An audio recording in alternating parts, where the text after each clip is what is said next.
Hello.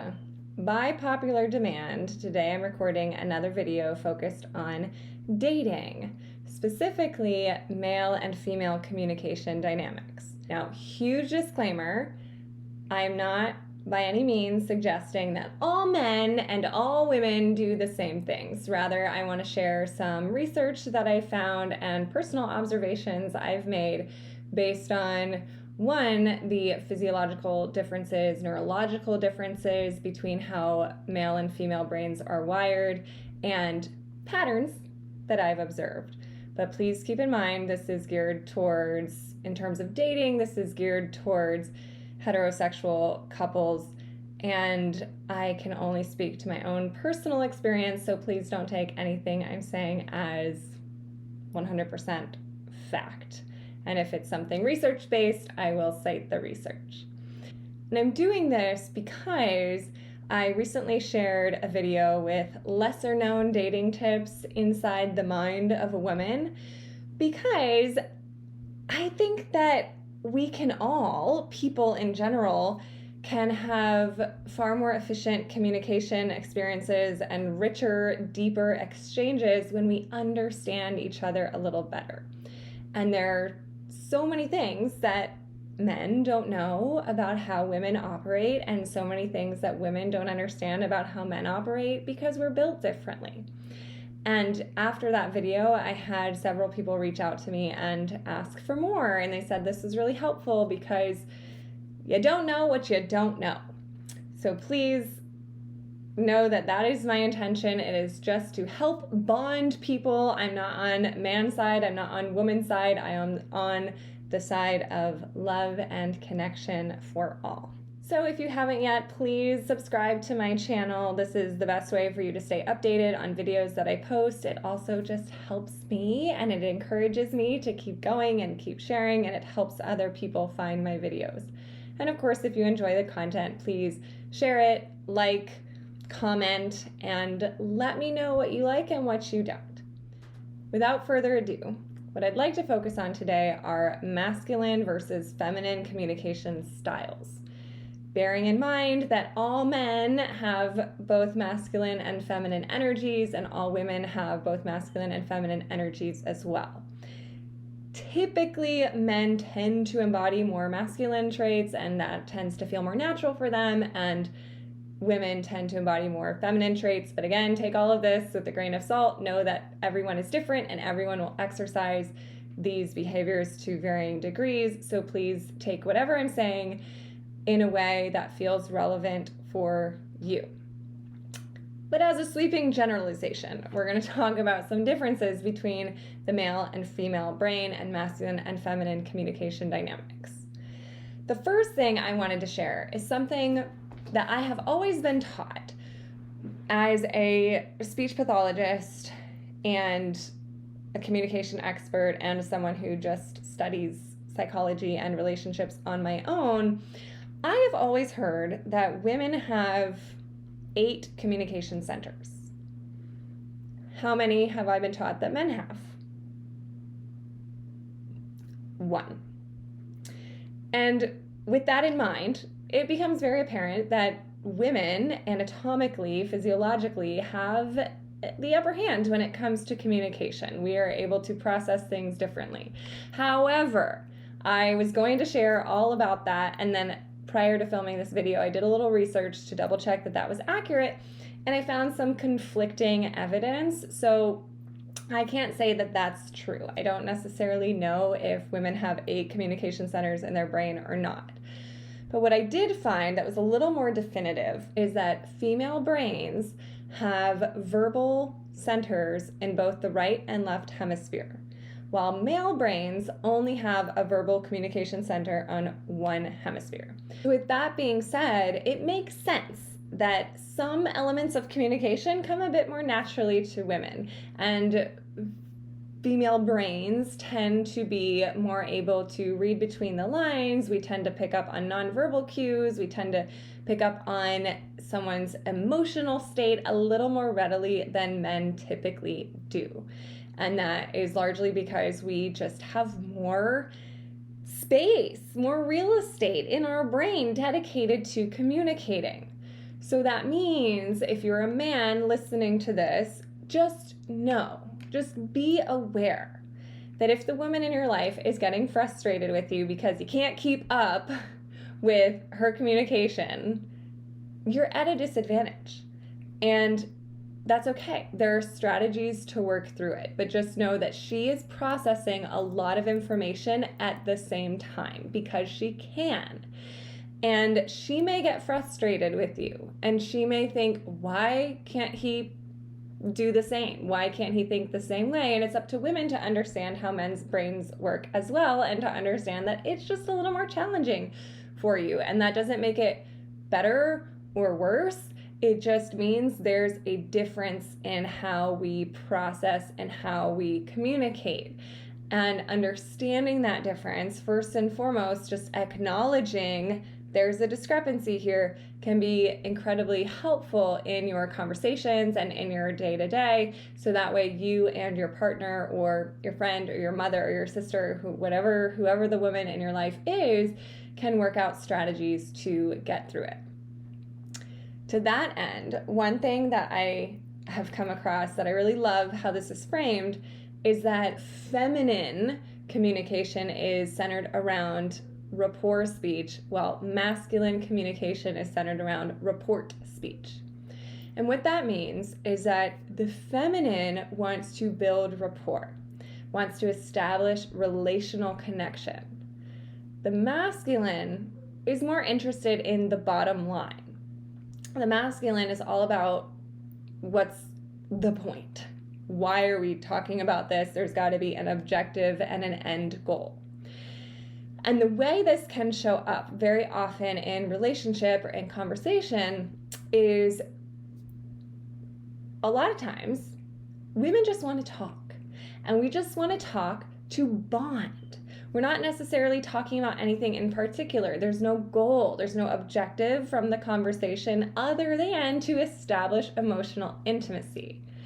And men sometimes have a hard time grasping that. So for a man, he may be thinking, like, why are we talking about this? Like, I don't see a point.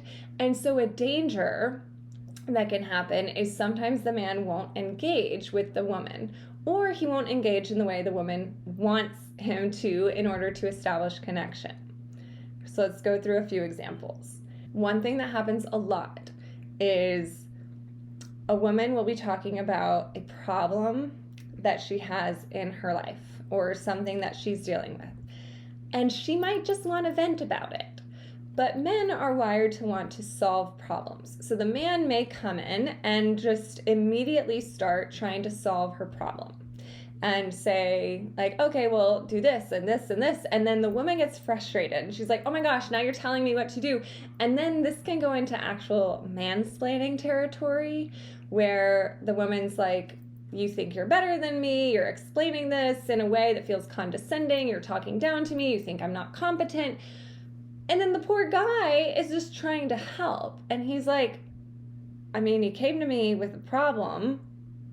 My instinct is to jump into solving the problem. And I've had this happen so many times where I'll be talking to a guy and explaining a situation I'm going through, and he'll immediately jump into, okay, well, here's how we solve it, or here's the solution. And if I'm not ready for that yet, I'm not hearing anything he's saying, and I'm not appreciating what he's saying, because my need in the moment wasn't for him to solve my problem. My desire was to talk about my problem or have a sounding board or just to vent. So women who study communication and relationships are told to be very explicit with men and to say, here's what I need from you right now. For example, I'm dealing with this problem at work right now. I just want you to listen. And then the man knows, okay, I'm not jumping in, I'm just listening. Or she can ask for his advice or ask for his opinion. The problem is the woman isn't always going to do that, either because she doesn't know to do that, or she doesn't think to do it, or she's just so caught up in the problem that she forgets that it's helpful for the guy to know. And so what you can do, since this video is geared towards men, what you can do to help the lady in your life is either ask her explicitly, what can I do to help? So she's going on, and you're like, do you want me to solve this problem or not? But before you do that, because if she's just talking about how she feels, she's talking about something she's dealing with, and you immediately jump into how can I help, she might feel a little challenged by that. She might feel like, are you even listening to what I'm saying? And just know, all she wants, first and foremost, is connection. She wants to know that you're there, and she wants to know that you're listening. So before you even try to help her, before you ask her what she needs and wants, because she may want your opinion, but before you even try to figure it out, just listen. And you can say, when she's finished talking and you're like, I don't know if I'm supposed to help her or not, you can say, tell me more. I actually heard that strategy from Jack Canfield. He gave a talk about this, and he was saying that when the woman is talking and you don't know what she needs, and she hasn't expressed what she needs, and you don't want to ask yet, then you say, tell me more. And she'll keep talking about it. Because the way that women tend to process problems is talking through them and talking about them, versus men tend to solve problems. Again, these are sweeping generalizations, but the way men's brains are wired is to either isolate himself and solve the problem, or immediately take action without a ton of deliberation. Whereas women's brains are wired to be more contemplative and reflect all the different options and to process verbally with another person. And so you giving her that space to do that is something that she will really, really appreciate. So you say, tell me more. And you listen. And then when she's completely finished, you can ask her how she's thinking of solving the problem. What do you think you're going to do next? Where are you going to go with this? And then if she asks you and says, I really don't know, what do you think I should do? Then you can offer your opinion without mansplaining. And so by that, I mean, often when men are trying to help and give their knowledge and their input, it can feel condescending to the woman, because it feels like it runs the risk of feeling like he assumes she doesn't know how to handle the problem, when she may or may not know. But instead of just laying it all on the table saying, here's what to do, you can be gentle with your suggestions. For example, have you considered this? Or have you considered that? Let her know that you trust her competence. She can figure it out on her own, but you're there for her to help her, and you're there to offer support. So an example that keeps coming to my mind is one time I had just started going to the gym, and I was confused about workouts. And so I would ask my friend, a guy friend, for help and guidance sometimes on like, okay, how do I do this? But then sometimes I didn't want his help. Sometimes I was just like, oh, I think I did something wrong with my shoulder at the gym. And then he would go on this spiel about here's what to do instead and here's why. And he got so deep in the details that it was like, what? I just zoned out, because it was so deep into the details. And I was like, I didn't ask for this. And because I wasn't in a space ready to receive the help, I tuned him out. And it got annoying. And I was like, okay, stop. Like, I didn't want to talk about it then. I didn't want his help.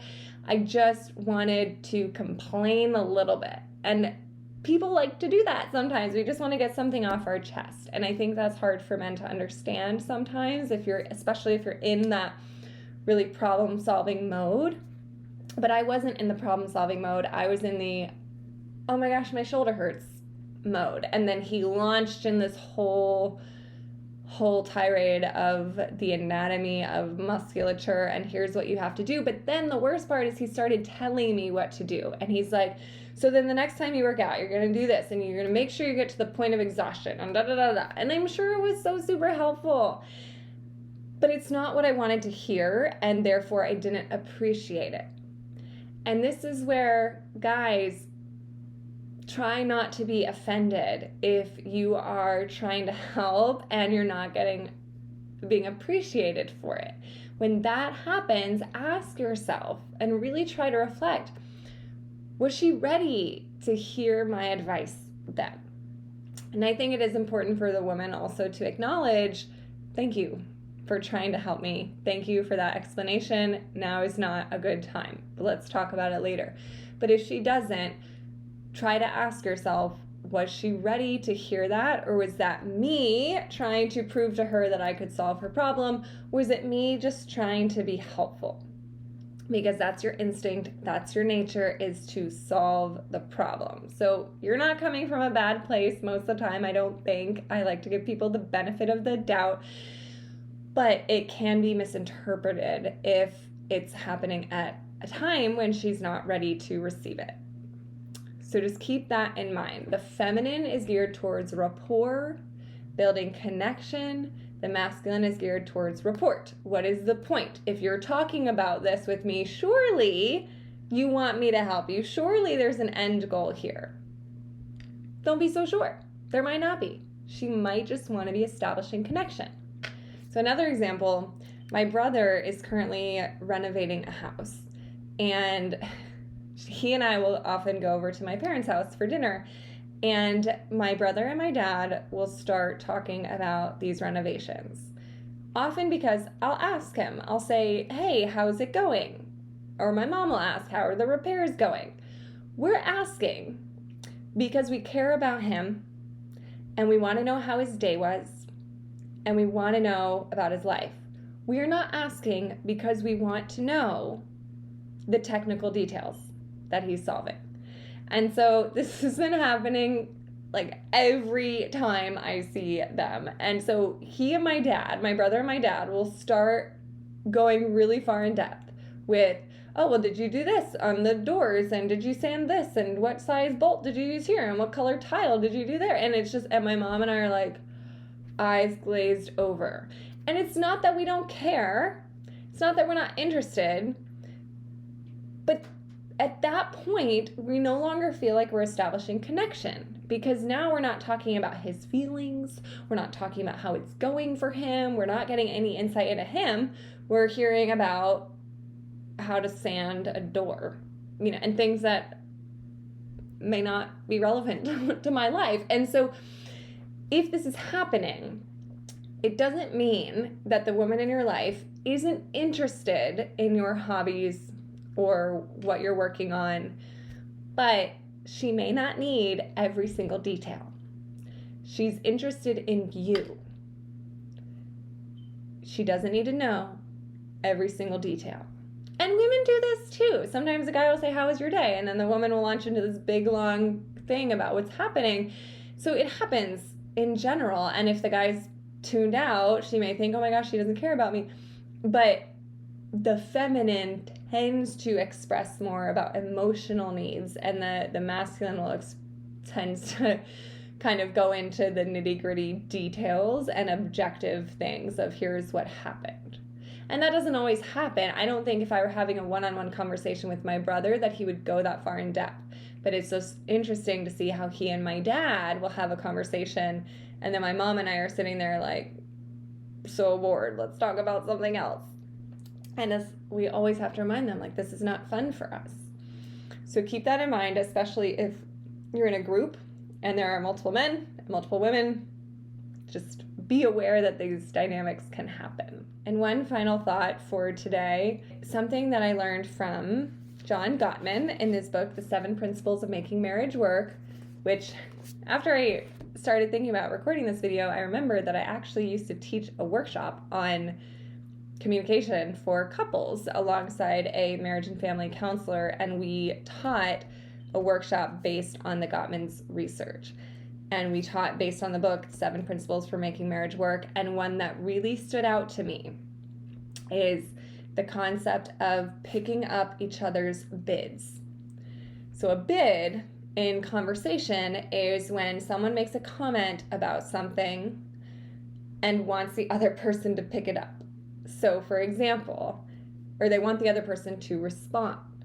So for example, I think the example they use in the book is, let's say you're driving in the car, there's a couple driving in the car, and the woman says, "Oh, look at the house, it's so beautiful." And then the guy can respond one of 3 ways. Either it's affirmative, agreeing with her, like, "Yeah, that is a really beautiful house." He can disagree with her, say, "I think it's pretty ugly." Or he cannot respond at all because, okay, she's just commenting on the house. That's not relevant to me right now. I'm driving. I'm focused on the road. I don't care about the house. And so the first 2 ways, either commenting affirmatively, saying, "Yeah, I agree with you," or disagreeing, both are picking up the bid because he's responding. He's acknowledging what she said. You don't have to agree with someone all the time to acknowledge them. You can acknowledge how someone's feeling. You can acknowledge what someone said just by responding.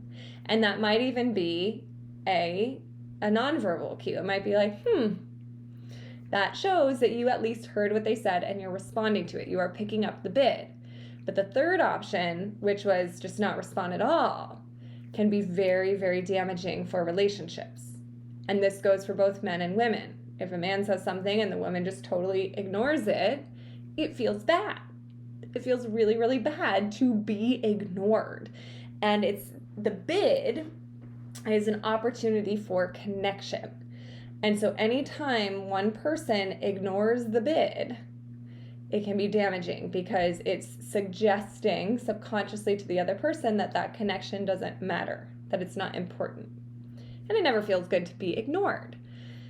So keep that in mind. Even if your practical, rational, logical mind is thinking, this has nothing to do with me, this is not important, please acknowledge her. Acknowledge what she said. And do this with your male friends too, because it just, it feels good and it's better for establishing rapport and relationships in general.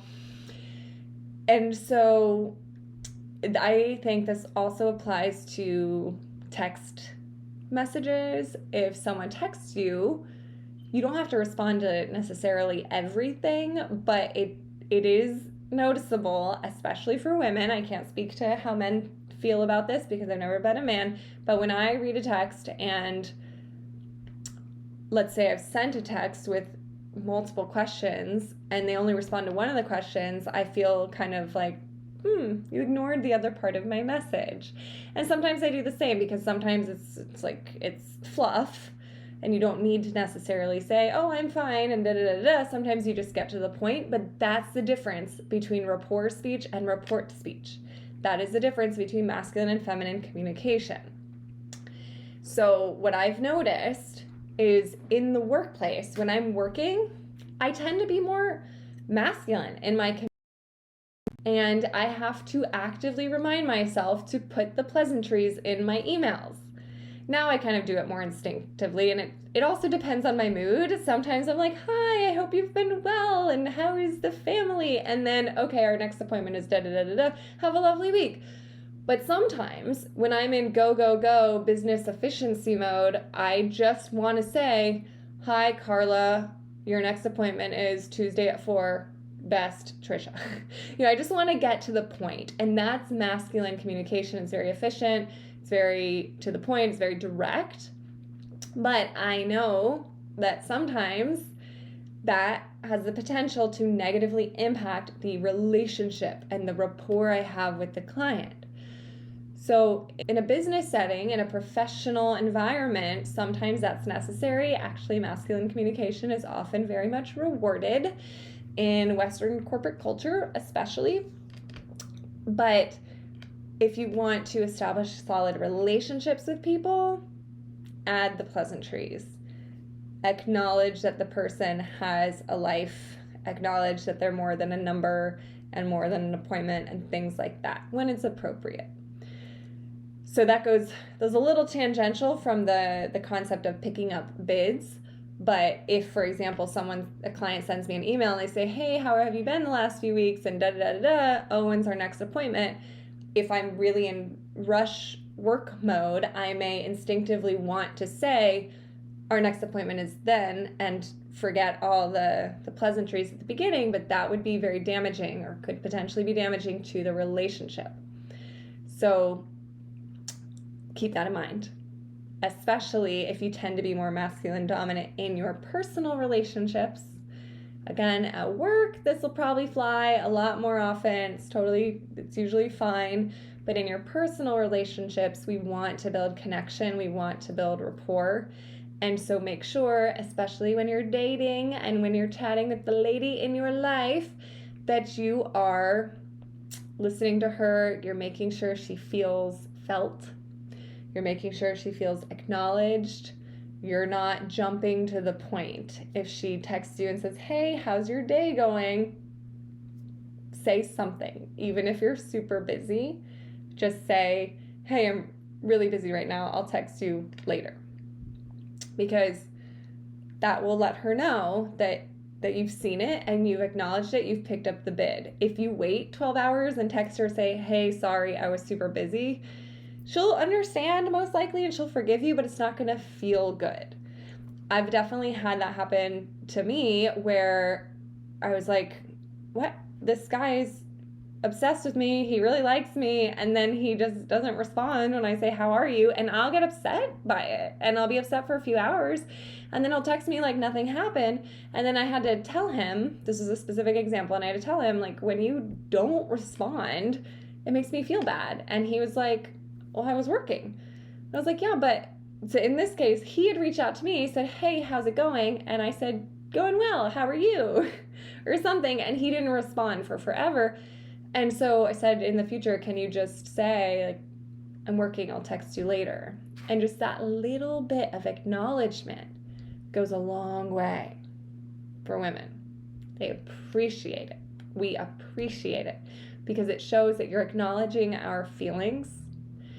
And we're not asking you to engage when you're at work. You don't need to be focused on us and your relationship when you're in work mode. But just acknowledging, hey, I'm going into work mode, see you later, can go a long way.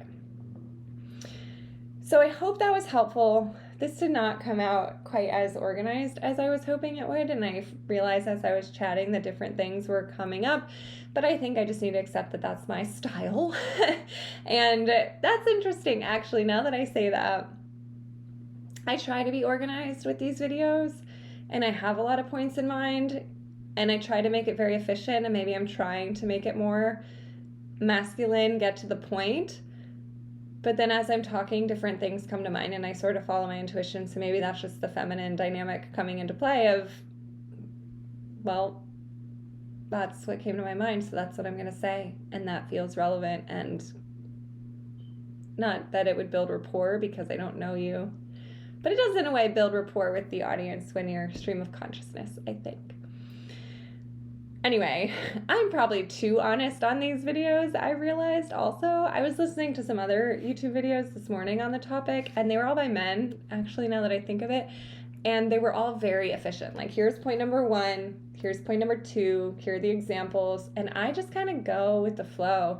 And that's just something to keep in mind too. Women or feminine energy people tend to go with the flow. Masculine, it's like more rigid and structured. Maybe I'll do a video on masculine and feminine and what that means, but I have a lot of fear around doing these videos. You may have noticed in the beginning I was very hesitant because I'm so afraid of people being like, not all people, not all men are like that, or not all women are like that, and I want to be sensitive to everyone, and I don't want to step on any toes. And I recognize that there are people that can still benefit from this message. So I appreciate you being patient with me and listening this far. And if you've listened this far, then hopefully that means you got something from it. If you found anything in this valuable, please share. Again, please subscribe to my channel if you haven't yet. Thank you very, very much, and have fun chatting out there.